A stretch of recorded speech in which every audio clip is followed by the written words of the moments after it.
Kaya 959 on the street and on the air. And of course, it is the Hive with me, Bonolo BSting.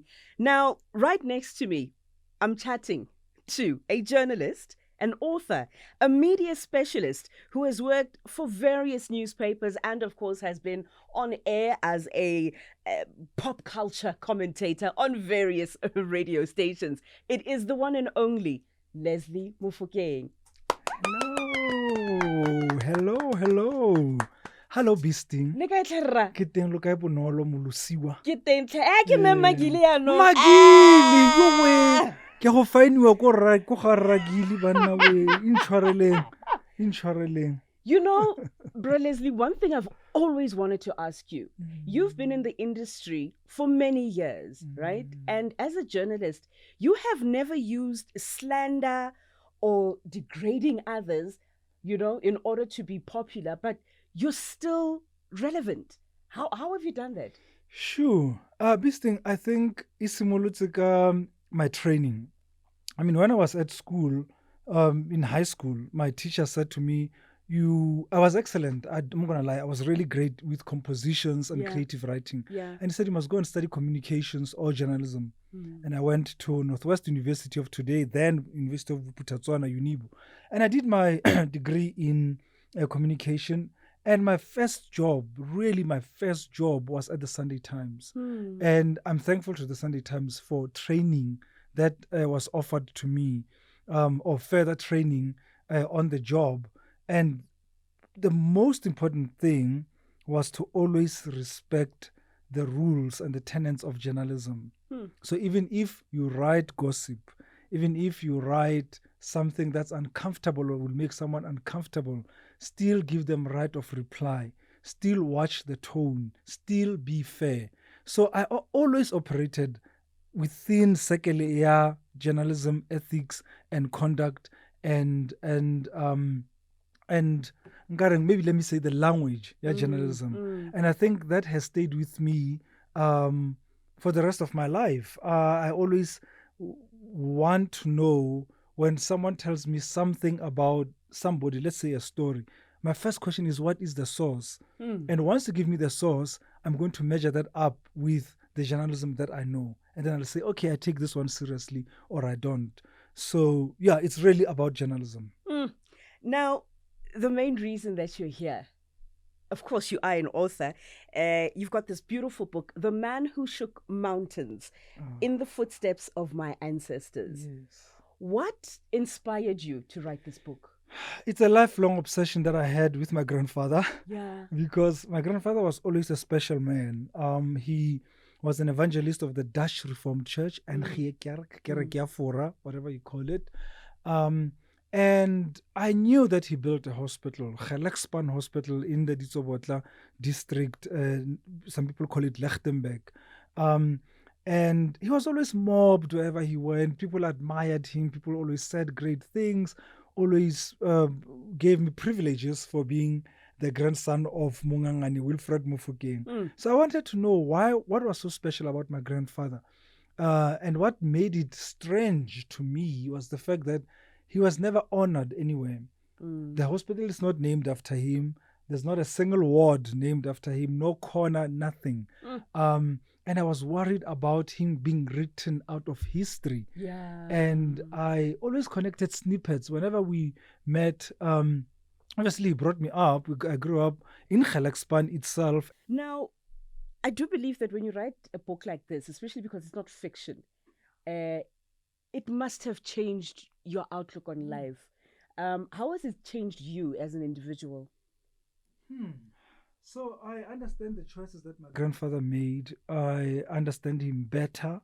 I understand the world that he was in. I've always wanted to know what it was like for Black people in the 1950s, in the 1960s. I mean, there are stories that we read about families and whatever. But this one is specifically about one family's journey and history. We don't write enough about our family histories. Yeah. We don't preserve that knowledge. We just let our uncles and our grandparents die with all of this knowledge that can be used to enrich our experiences in life and to help us make sound and better judgments with our lives, because there's patterns. You can see there's patterns. People don't talk about generational curses for nothing. Yeah. There is that. But if you don't investigate them, you'll never be able to avoid them, and you will be condemned for life. So I feel that I learned that about the choices that my grandfather made. But I go a step further. The book is about the life of my grandfather, but it also talks about my journey as an African Christian of today. I made the choice to follow in my grandfather's footsteps of staying in the church. Some people decided not to, but I decided to say, I'm going to be Christian, I'll go to church. And that's part of my identity. But also, I am a proud African. I love being an African. I take pride in things that identify me as African. And sometimes it can get in conflict with religion. Yeah. It's we have to navigate those contradictions, those I don't know what's the word, but we are on a journey, and we have to navigate those corners and reconcile these choices that we want to make in terms of traditions and customs, and also maintaining this religion and Christianity that we've accepted and grew up in. And that really is the essence of the book at the end of the day. It is a story of identity. It is not a church book. It is not a religious book. It is a search for identity. It's a spiritual quest. Yeah. The last chapter of this book is written on top of Thaba Bosiu. As a Mosotho who grew up among Batswana, o buang Serolong, but also speaks Sesotho, I needed to connect with that part of my life. I had never been to Thaba Bosiu. I've been to Lesotho, but I'd never been to Thaba Bosiu until my cousin said to me, I want you to go to Thaba Bosiu and see for yourself. That's all she said. And I went to Thaba Bosiu and I did see for myself. How was that experience? Oh my goodness. BSting, all I'm going to say is that when I came down that mountain, I had a headache. And for a week, I avoided people. I couldn't speak. I had to go to gym to kind of shake myself from this thing that I had gone through, this trance of sorts that I experienced. And just maybe to give some quotes from the book, I mean, I stood on the tomb of King Moshoeshoe, Morana Moshoeshoe the First, and the connection that I made there.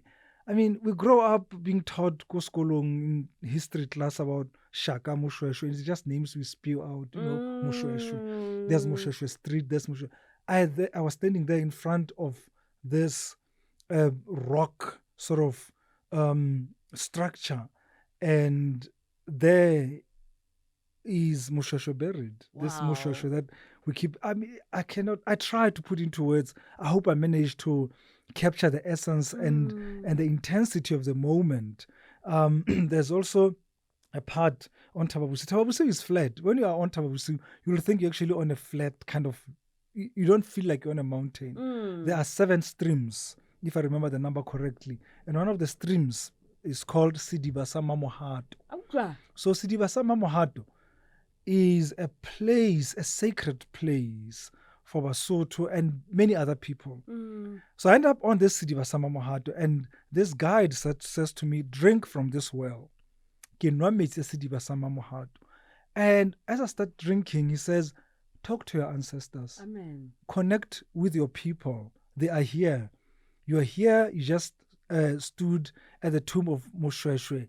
Now, this is the connection that you need to make with your people. And as I drank that water, I mean, this is all in the book. When you read the book, you'll find all of these things. But that experience changed my life, made me aware that as an African, I have to acknowledge this part. But also, I need to quickly say this, that this book does not argue for us to walk out of churches and shun religion. It doesn't say that. It just says, let's acknowledge this other part of ours, which is our African traditions and customs, whatever that means to you. But don't be ashamed that you're an African. It really is about being proudly African and, yes, being Christian. Do not be ashamed of being an African. Lastly, where can we get this wonderful book, The Man Who Shook Mountains, in the footsteps of my ancestors? Where can we get it? There's a lot in this book. There's a lot about the church. There's a lot about missionaries. There's a lot about my grandmother, who did so much for people, but also as a homemaker. There's a lot that you can learn. There's a lot of lessons that I tried to encapsulate in just 200 pages. It's not enough. My grandfather lived from 1914 to 2009. He was 95. That's a long life. You can't possibly summarize everything in 200 pages, but I tried. Anyway, the book is available in all bookstores. It is at Exclusive Books. It is at Book Circle Capital in Melville, at Bargain Books. You can also get it online. It is available. Let's read. Let's understand where we come from as Africans, as Christian Africans, but also let's preserve our family histories, church histories. Let's embrace who we are in totality. Thank you so much, Brandes, for coming through. Thank you, Bonolo. Thank you, my sister. It's been such a great one for me. I know. Because I know you from back in the day. Was it Unit 6? Unit 6. Let's leave it there. It is the legendary Lesley Mofokeng right here on Kaya 959 on the street and on the air. So do make sure that you tune in right here on The Hive with me, Bonolo BSting.